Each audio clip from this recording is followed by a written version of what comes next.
guys, so this has been a crazy week, and I don't know how else to get a lecture done for you except while I'm driving.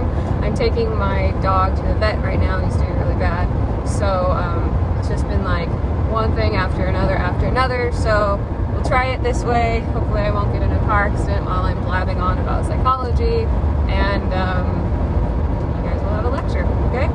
So this week's subject is sexual behavior. Now, of course, that's what the entire class is about, but this week it is about normal sexual behavior and what is typical of sexual behavior in our society, in westernized society specifically. So we won't be talking that much about different cultures, although it might sneak in a little bit, but basically it's what's normal for an American, what's normal in any type of westernized country, including like England and Australia and places like that. We will be talking about abnormal sexual behavior in another chapter, but this is about what is normal. So, got like a motorcycle thing coming up behind me. I'll just sneak over and let them pass. Alright, anyhow, so let's first talk about celibacy, so not having sex. Celibacy only counts for people in post-puberty stages, so a child is not celibate because they're not having sex, they're just not sexual beings, there's no expectation of sexuality at that age. So celibacy is anyone who is like a teenager and above and is not having sex. Now, a lot of people choose to be celibate for various reasons, such as religion. You may not believe in sex before marriage. You, like priests or nuns, become celibate because that's just a rule of the church for them. So that's what they're expected to be. You could also be celibate because maybe you're waiting for the right person, you want things to be special. You could be celibate because you're afraid of diseases, which is a totally legitimate fear in today's world. Other cultures don't have strong taboos on sexuality, such as the native Hawaiians before Europeans arrived. They didn't have any STDs, and so sex was just like, you just had sex. There wasn't a lot of taboos on it. And the white balance on this video is terrible. I can't do this one. Okay, is that a little better? Okay. So, and then one of the problems was because they just kind of had sex whenever they wanted. When the European sailors came, of course, sailors traditionally have been disgusting people, and so they actually swam out to the ships to have sex with the sailors, and the sailors shared all sorts of sexually transmitted diseases with them. And then, of course, they started getting taboos against having sex. So fear of disease is like, it's a big factor in deciding to be celibate. Also, of course, if you have a disease, hopefully you will be celibate, because that's just kind of evil. Like 100 million people in the United States, 100 million, a million people? Must be a million. I don't know. I'm now going to have to look up those statistics again. But a lot of people have HIV. Probably more like a million. But anyhow, 1 out of 7 people who have HIV don't even know that they have HIV. So, you know, it's kind of scary having sex, because you don't know if the person you're having sex with has a disease, and they may not even know that they have a disease. So it's not like they're spreading it on purpose, although that does sometimes happen too. So anyhow, that's celibacy. Now, being celibate does not necessarily mean that you don't masturbate or have sexual thoughts. That's more of what we would call someone who is asexual, but we'll get into that later. So it just sort of depends. Like a priest or a nun is not supposed to masturbate. That goes against Catholicism. But typically, like if somebody's just waiting for marriage, that does not prevent them from masturbating. It certainly doesn't prevent them from having sexual thoughts. There's also forced celibacy. So, like the chastity belt from medieval times, or you think of like Rapunzel in her tower, she's kind of like height-based chastity belt right there, where she's not allowed to have sex. So there are some cases of forced celibacy. Now, one of the things that really complicates this subject is defining what sex is. and that is a lot more controversial than you would think. So what constitutes sex? Is it only the penis penetrating the vagina? Is that sex? Does there have to be an orgasm? Is like genital touching, is that sex? So like if you have, you know, given a guy a hand job, have you had sex, or have you just done sexual things? And that is a controversial topic that experts argue about. So like if you look at the rates of virginity, the average age for a male to lose his virginity is 16.8 years old. So almost 17 years old. And for a girl, it's 17 point something, almost 18 years old. And that is penetrative sex, so the penis entering the vagina. That's how that age of losing your virginity, the activity to define what losing your virginity is. However, that also includes people who have been raped, and it includes children who have been molested. So what really is the average age for like consensual sex? Nobody even knows. Like that research isn't even out there. So saying that it's typical for a 17-year-old boy and an 18-year-old girl to lose virginity, like that's the normal age, that also includes the 6-month-old that was raped by her father, or the 10-year-old that was molested by a priest or her uncle or whatever, you know? So the statistics are really misleading. Another statistic that gives you a better idea, I think, is that only 25% of college students have lost their virginity. So when you're talking consensual sex, the age of virginity loss is actually significantly older than just the average age of virginity loss, period. And then again, you're arguing about what constitutes losing your virginity. So with this conversation, we're only talking about penetrative sex, but do the other things count for losing your virginity? You know, that's a really good question. So as I mentioned with the celibacy, erotic fantasies are pretty normal, even if you're not having sex. The statistics show that 95% of sexual beings, basically not children, so teenagers and above, have sexual fantasies. So 95% of people are having sexual fantasies, and I would guess that at least 4 or more percent of the remaining 5 are lying about not having erotic fantasies. So it is totally normal to have fantasies. Some of the most common fantasies are fantasizing about a romantic relationship, so like your boyfriend or husband or wife or whatever. Homosexual fantasies are actually really common. Fantasies about being tied up, rape fantasies. So a lot of taboo fantasies are actually pretty normal things to think about. And those do not indicate there's anything wrong with you. If you're having homosexual fantasies, that does not mean that you are homosexual. It is just, it's kind of like what Freud said about dreaming. Freud said that dreams were a way to act out things that were socially unacceptable, but in a socially acceptable way. So if you have a dream about murdering somebody, nobody's going to say, oh wow, you are an evil, terrible person. They're just going to say, wow, that's a weird dream. So you can act out these things that you would say were wrong, but you don't have to become a bad person. So you can do bad things without being a bad person. And sexual fantasies do the same thing. Although we do feel like we have more control over what we fantasize about. So erotic fantasies are generally not nearly as taboo as things that we would dream about. And it is unusual to have fantasies about things like having sex with a dead body, necrophilia. There's actually a name for that because people do it. By the way, you can get a really horrible rash with necrophilia that only people who sleep with dead bodies get, and a lot of people have been caught that way. So just keep that in mind. And other fantasies like cannibalism fantasies, or pedophilia fantasies.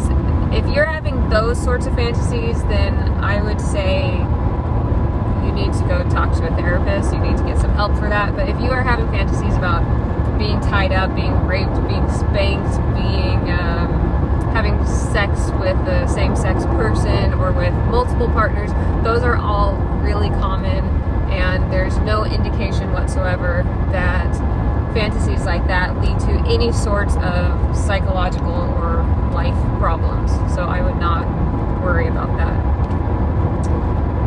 What else about erotic fantasies? Erotic fantasies can be very useful for a healthy sexual life. Oftentimes they're purposely brought up for like masturbation.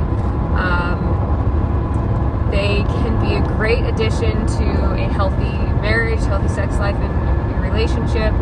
And one thing that I was taught when I was a kid was that, from a religious perspective, that you shouldn't lust, right? That's something that's sinful. And somebody said to me, and it stuck with me as a child, that if you are thinking about another person sexually, that is lust. And as an adult, I don't agree with that. I think lust is like jealousy or envy, where we can want things without being envious. Envy and jealousy has like a component of hatred, control. It's a really it's a really negative sort of emotion, and I think lust is just like that, where there's nothing wrong with sexual fantasies. As a matter of fact, there's verses in the Bible that you could say are sexual fantasies. It's erotic writing, erotic literature. And so there's nothing wrong with that sexuality, but lust is taking it to a whole nother level. And I think it's specifically focused on a particular person, and there's that sort of anger, control, power, just that sort of, it's an emotion, a healthy emotion that's taken to a really bad level. So anyhow, if you are religious and you're worried about that whole lust thing, I hope that helps a little bit. So speaking about erotic fantasy and masturbation, let's talk more about masturbation. So masturbation historically has been very taboo in many cultures and many religions. There's all sorts of weird mythology, like if you masturbate, you'll go blind. If you masturbate, you'll go bald. If you masturbate, you'll grow hair on your hands. And so it was really considered like this is not something that you should be doing. It was self-fornication, and of course sex is bad, fornication is bad, so therefore you should especially not be having sex with yourself. Sex should be for procreational purposes, and that was especially Catholic teachings. And since masturbation is not procreational, then it's recreational, then it especially is bad. Now you do have to ask, how do the Catholics get this tradition? Because there's nothing in the Bible that says masturbation is wrong. And the story comes from, I should have read this again before I talked about it, because now I'm trying to remember the details off the top of my head. So there's a guy in the Bible, and I can't remember his name, but so he was required to marry, if I remember right, he had to marry his brother's wife. So his brother had died, it was his widow, and in the culture at the time, you would marry your brother's widow. And he did not want to. When he married her and he was supposed to have sex with her, instead of having sex with her, he masturbated and he ejaculated onto the ground. And so Catholic tradition has taken that and said that, and of course God was very angry at him and so on. And so Catholic tradition said, since God was angry about that, that shows that masturbation is sinful. However, I and many experts disagree with that interpretation, because it was not really masturbation. It was more of flipping off God. It was disrespect towards God and disrespect towards this woman, and that's what made God angry. So the Bible never says God was angry because he masturbated. God was angry because it was flipping off God. It was a middle finger to God, and it was disrespect towards the woman. So if anything, that I believe that section should be interpreted as you need to show respect to God and you should show respect to women too. But that's not how that passage was interpreted by the Catholic Church. So we have really developed this anti-masturbation tradition in westernized culture because of that. So is masturbation wrong from a religious viewpoint? I don't believe so. And from a non-religious viewpoint, there's especially no reason to say that it's wrong, because there are no negatives associated with it. So research shows you don't go blind, you don't lose your hair, you don't grow hair on your hand. I guess you lose it from your head and grow it onto your hand, but none of those things happen. Masturbation does not decrease the desire for actual sex, although watching porn does. So the more you watch porn, the less sex you want with an actual person. So pornography is a totally different story. And while pornography does include masturbation, usually it's not the masturbation itself that seems to cause the problem. There are other benefits to masturbation, such as, obviously, it's relaxing. It releases all sorts of positive neurotransmitters that help you to feel better, just like regular orgasm in a sexual, two-person sexual relationship does. It also is a great path for self-exploration, especially for women, because women,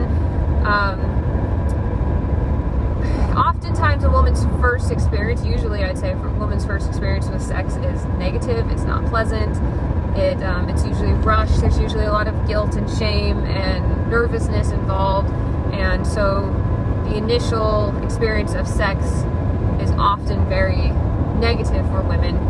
Many times women don't orgasm, or they don't have a good one. And so masturbation is a good way for a woman to explore her body and explore her sexuality without the pressure of another person there.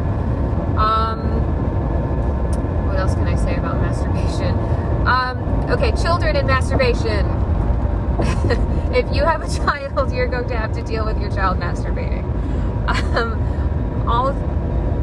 Maybe not all, but all boy children do it. And a lot of girl children do it too. And those statistics continue into adulthood.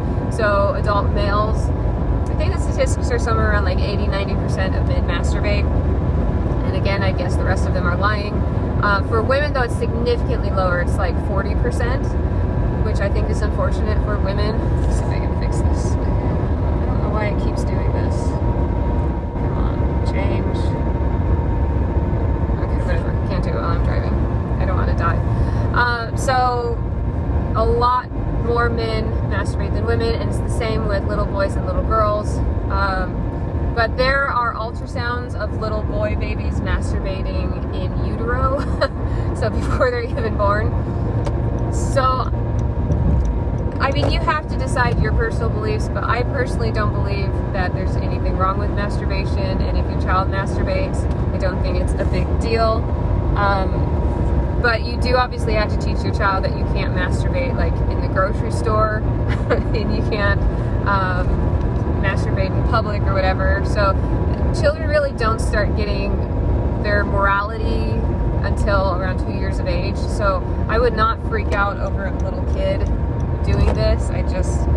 You just discipline them in the same gentle way you should be disciplining them with everything. Like, no, not in the grocery store, not in the car, not in church. You do that in your bedroom or whatever, okay?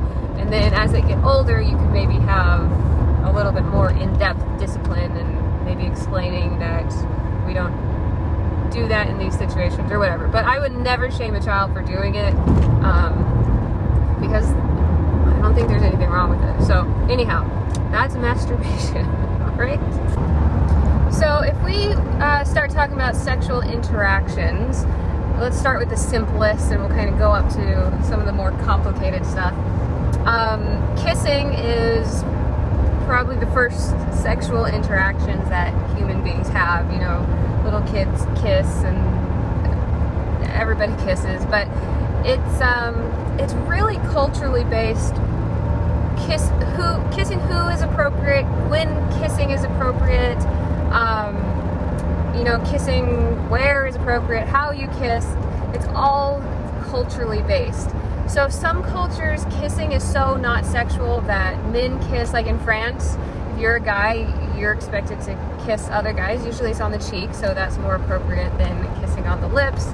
But it's Like an American guy would be horrified, but in France it's just totally normal. So in some places it's totally normal. Kissing your children, some people freak out about it. I don't understand why you would have any problem with that. I have no idea what direction I'm supposed to go. Hold on. But I've seen people on social media just getting reamed out for kissing their baby, and that makes zero sense to me. Like, you should be kissing your babies. But again, culture, subculture, there's a lot of weird quirks of how people view these things. So, so a lot of culturally based rules. Some places kissing is very not sexual. There's places where it's more appropriate to kiss, like public displays of affection. How deeply you're kissing, French kissing. The French actually came up with French kissing. As weird as that is, it didn't always exist. Some places view kissing as very intimate, while others are casual. So, you may have heard on a show or something that some prostitutes won't kiss because otherwise they become too emotionally involved, and there's some truth to that. Now, as for touching, this is also very culturally based. So in Western cultures, we often say, like, the bathing suit area is the place where, nobody should touch you. So for a girl, the bra and panties, and for a boy, like the shorts, underwear area. But again, that's also very culturally based because, if some random guy walks up to your 5-year-old boy and touches his chest, even though that's not the bathing suit area, you'd be a little freaked out about it, right? And then on the other hand, you watch any sporting event and you've got these grown men slapping each other's butts, which again is a bathing suit area, but there's nothing sexual about it. So, so a lot of culturally based rules. Some cultures have areas that are erogenous zones that you wouldn't think would be. So like in China, when they used to do foot binding, the foot was an erogenous zone, whereas a lot of people in Western cultures are kind of grossed out by feet. For them it was really sexual. A girl showing her ankles a century or two ago would have been taboo, and now we don't even think twice about ankles, let alone knees and thighs. But if you go to some Arabic countries, like when they sell chicken at the store, they won't use the word thighs because that's too sexual. So a lot of cultural rules about kissing, touching, and so on. Now, when we talk about touching certain areas in that bathing suit zone, pretty much every culture on the planet agrees that those are erogenous zones. So moving into some more intimate sexual behaviors, probably the next level would be manual stimulation. So manual actually means hand. It's Latin for hand. And obviously this is a much more sexual, intimate behavior to do. So some interesting things about manual stimulation. When women are being manually stimulated, they actually need continual stimulation in order to continue arousal. So, guys, you can keep this in mind. So when you stop stimulating the clitoris or whatever, then the arousal level actually starts to decrease. Whereas for men, it's sort of on or off. You're arousing them, you're doing stuff to their penis, and the arousal level just kind of continues to build. And even if you stop for a while, the arousal stays high. Whereas women, it kind of decreases, it ebbs and flows. So to get her to orgasm, it needs to be consistent, continual stimulation in order to get there. Now, of course, it can kind of be a fun thing to start and stop and, teasing and foreplay. That's what foreplay is all about. And usually foreplay is more focused on the female because men's arousal does behave differently than women's arousal. Now, of course, there's individual differences and so on, but psychology is all about general rules. So, once orgasm is accomplished, men's privates become extremely sensitive and maybe ticklish or painful, and they generally do not want more sexual play after that. Women, on the other hand, their clitoris does become sensitive like that, but not always as extreme as men's, and other areas of the vulva are not hypersensitive after orgasm, which is why it's much easier for women to achieve multiple orgasms than it is for men. Moving on from hand stimulation to mouth stimulation. So oral sex, also called cunnilingus for mouth on vagina, or fellatio with mouth on penis. Oral sex is also very culturally based on how acceptable it is. So historically, there has been a lot of tabooness with this. There's even been laws where it's illegal to perform oral sex. I don't know what politician decided to put that law through. It varies a lot between age, race, gender, culture of how much oral sex is performed. So older people are much more likely to have performed oral sex than younger people, which sounds weird, but it's not really. I mean, the older you get, the more likely you are to have had an opportunity to do this. Gender does not play that big of a role. About 84-ish% of men have performed oral sex, and only about like 83% of women. So there's a tiny difference between whether males or females. You would think that men would have done this a lot more than women, but good job, women. Race does play a role, and it's kind of surprising, the statistics. So about 75% of whites have performed oral sex, whereas it's about 62% African American and 63% Hispanic. Go white people for that one. It's funny because whites kind of have more of a reputation for sexual prudishness, but evidently that is not actually true.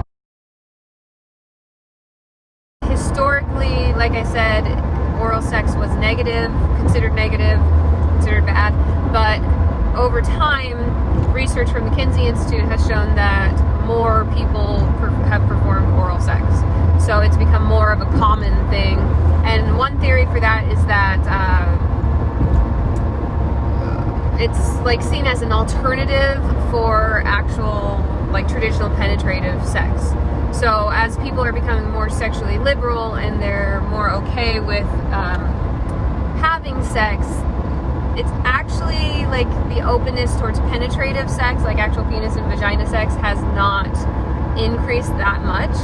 And I think because the ramifications of having actual sex have not decreased. If anything, they've increased because sexually transmitted diseases are more common. So people want to have sex. They're more okay with having sex, kind of. So instead of having real sex, let's have oral sex. Now, one of the problems is we have this belief that oral sex decreases the chance of catching something versus penetrative sex. It does decrease the chance of pregnancy, obviously, which it's really good for that, but it does not decrease the chances of catching all STDs. Oral HPV, for instance, not something that you want to catch. Maybe it's better than like AIDS or something, but it's not a great disease to have either. And you can get oral HPV from having oral sex. So yeah, there's no perfectly safe way to have sexual interactions. Oh, traffic jam. Okay, so this last one people find very uncomfortable to talk about, but it is in the realm of normal sex, but it is probably the least performed normal sexual behavior, excluding abnormal sex like fetishes and so on, and that is anal sex. Okay. Men tend to be much more interested in anal sex than women do, but it's not abnormal. That is still normal. It does not mean that you are homosexual or you have any homosexual tendencies. It just means like men are just happy to put their penis in whatever opening they can get. Sorry guys, it's not criticism, it's just the truth, right? It doesn't matter if it's your vagina or your butt or between your breasts or your thighs, or they would try your ear hole if it could fit. Okay, it's just men are just programmed to be very sexual beings, and that's just kind of how it is, okay? So it's not weird or disgusting or unusual or abnormal. It's just sexuality. All of sex is kind of weird. That does not mean that you have to perform anal sex just because he wants to do it. There are some issues with it, like the anus was not designed for a penis to go into it, right? It's not the right size. It's a bit small for that, although obviously it's possible. And it is also very delicate compared to the vagina. So when you perform anal sex, whether it's a man's anus or a female's anus, the skin of the anus is very delicate and it tears easily from the pressure and the size of the penis. And so anal sex actually increases the chances of catching a sexually transmitted disease. You have a much higher chance than with vaginal sex because the skin of the anus is tearing, and that opens up the body's blood vessels to whatever disease is, there to be passed on, including, by the way, blood poisoning, basically with like E. coli. You get, this is gross, but you can get feces into the bloodstream, and that causes an immune response, which is not healthy for the body, and it can trigger some issues. That's one of the theories about AIDS, because AIDS is an autoimmune disease. And so one of the theories might be the reason why it's so much more prevalent in the homosexual community, because it's triggering this autoimmune response from feces entering the bloodstream through the anus. Okay, so if you are going to have anal sex, if you're going to perform anal sex, then if you watch pornography, it does not show you what truly happens with preparing for anal sex. You just kind of go at it and everything's cool and whatever. But the truth is that it does require some preparation, much more than what you would ever have with vaginal sex. Lubricant being the number one thing that is absolutely necessary with anal sex, because again, the anus was not designed for this. Now, anal sex is increasing, like the amount of people having anal sex. It is much more common now than it would have been in the past. And in the past, it would have been something that you could potentially be executed for. This is sodomy, or buggery was another term for it. So when you tell somebody to bug off, it literally means like F off, like anal sex off. That's literally what it means.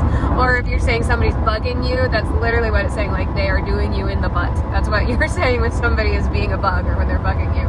Okay? It's amazing the terms that we use nowadays, and we have no idea what it actually means.